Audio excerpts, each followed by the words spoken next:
I'm gonna take you fishing, honey. You're gonna love it.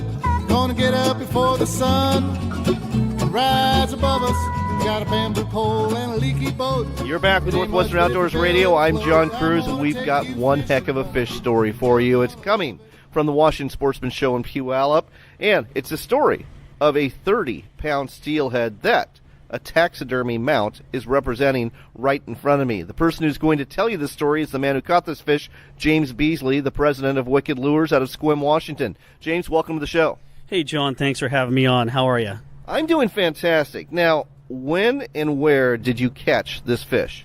This fish was caught in Forks, Washington in 2007 on the Salduck River. Now, the Salduck, beautiful steelhead stream, lots of fish there. I've never thought of it as producing really big steelhead, though, especially something close to 30 pounds like this fish. Well, those streams are extremely special. I mean, our coastal rivers, we used to get fish up to 35 plus, and like I say, it just happens to be your day, right place, right time, and a heck of a lot of luck to land something of a lifetime like this. So tell me the story of how this happened. Were you with a guide? Yeah, I actually booked a trip with somebody I'd met who was an acquaintance, and we went down on the Salduck. It was the middle drift, and, you know, he was looking at my Wicked lure, cracking up laughing, think that's just a salmon lure. He didn't know I'd been working on this for 15 years before I brought it to the public, and I hooked this fish on my second cast.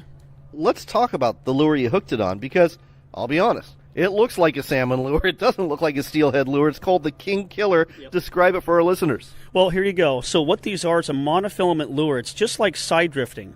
And basically you want to run your leader about 30 to 35 inches, and you want to use an inline Bomac sinker, and you tie that, your leader and your main line to that, and you cast and swing them just like a spoon.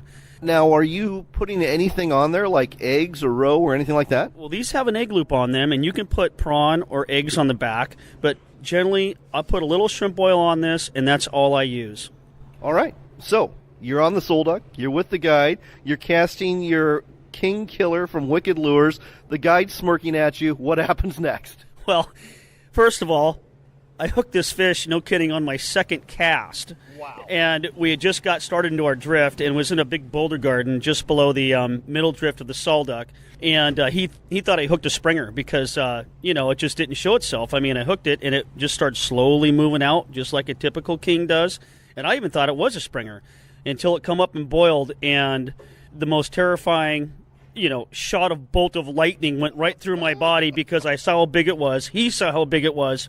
And I thought, oh, my God, it's so big. I always hear about these stories, people hooking these big fish and then losing them. And so this fish didn't realize it was hooked. Finally, about 5 minutes later, went downstream, and it was like a cannon. It just took off. It blew the skin off my thumb. My thumb was bleeding. It shot down 150 yards downriver. We chased it.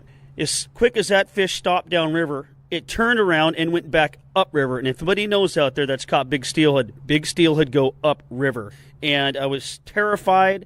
I had to jump out of the boat. We had to go upriver. I was falling down. I probably shattered both kneecaps. I get up in there, and the fish stayed up in the fast water and just sat for about 10 minutes. And I just holding on to it, and Larry's pushing his boat back upriver, trying to get us back up to where I hooked it. And, man, we got back up there. The fish went all the way back to where I hooked it and just sat. And it was terrifying. And then the fish went across the river. I could feel that fish is going to take me in some big boulders, and it did. And I was heartsick because I thought it was gone. I just free-spooled it. I panicked. I didn't know what to do. Well, that's the last resort. Yeah. I'm sure you tried to, nudge it out or do what you could, but, a big fish like this, free-spooling it, that is like the onside kick of the NFL when you only have one guy trying to recover it. It almost never works. Oh, God, you're spot on. And like I say, I was heartsick. We rode over. I was exhausted from running back upriver. My waders were soaked. We get over to this boulder garden, and I just put my tip down under the water, and I was reeling up the line. It actually wrapped me 3 times around these big boulders, and I just was heartsick. I thought, oh, my gosh, it's gone, it's gone, it's gone. And the act of God, it took off again, and we got it tired out, and we got it in the net, and it was just the most unbelievable, rewarding moment of my entire life. And if you don't think Wicked Lures are for steelhead, these were designed for steelhead before I even started using them for salmon. This is a fish story for the ages, and the proof is right here in front of me. I love this story. And again, my personal best steelhead is 18 pounds. And most people, they catch an 18, 20-pound steelhead. They're good for life. But this one was just under 30. Is that correct? Yeah, just under 30. We didn't weigh it. We had a scale on the boat, but it was older. But what we did is just took measurements. It was 43, just a little over 43, 23.5 round. That's right there at the 29 plus 30 mark. I mean, it's right there. So if anybody knows big fish and measurements, you got to come see the fish, and we've got unbelievable photos to prove it. Again, folks, if you're at the Sportsman Show circuit, look for Wicked Lures, check out this fish, and yes, it's worth hearing this story more than once. It's just that great of a fishing story. Let's talk about Wicked Lures a little bit. Again, you're based in Sequim, and you make these, king killers, which basically I'm looking at this inline spinner. It's got an Indiana blade. It's got a hoochie on it. It's got a nice hook. Like you said, it's got an egg loop on it, too. Good for salmon, good for steelhead. Where are they sold? They can pick Wicked Lures up at your Sportsman's Warehouse locations. Sportco carries them. They're in about 200 locations between Washington and Oregon, Idaho, Alaska, and I think parts of BC as well. So I'm guessing in Idaho they're being used at Lake Coeur d'Alene for the Chinook there. How do these work for lake trout? If I was heading up to Flathead Lake in northwest Montana, is this something I ought to try out? Yeah, a lot of guys, what they like to do is they troll these on downriggers for lake trout. And I'd recommend the King Killers because it's got a bigger blade. It's a little bit slower. Seems that, lake trout tend to like that action like kings. And so I'd recommend that size if you're going to troll for lake trout. So have you gotten some other feedback about these king killers when it comes to lake trout?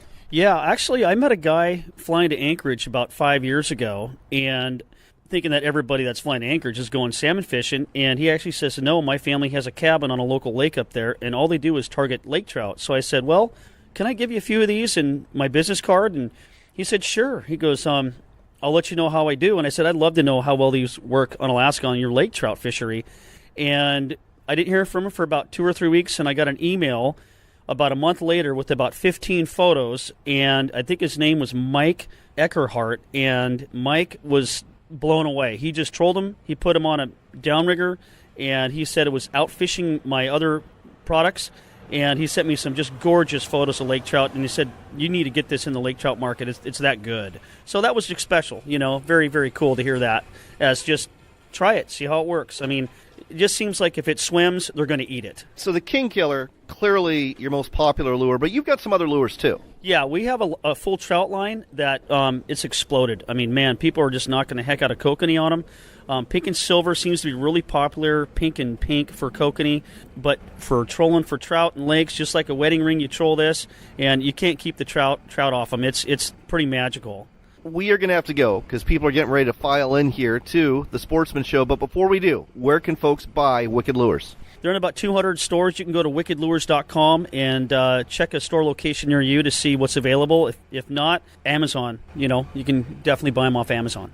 All right, so Amazon or wickedlures.com, and look for them in quality sporting goods stores near you, to include Sportsman's Warehouse stores all over the western U.S. and the Northwest. James, thanks for sharing these great fishing stories with us on Northwestern Outdoors Radio. Thanks, John. It's a pleasure. Enjoy. You're gonna love it. Gonna get up before the sun rise above us. Got a bamboo pole and a leaky boat. It ain't much, but if you bail, it'll float. I'm gonna take you fishing, honey. You're gonna love it.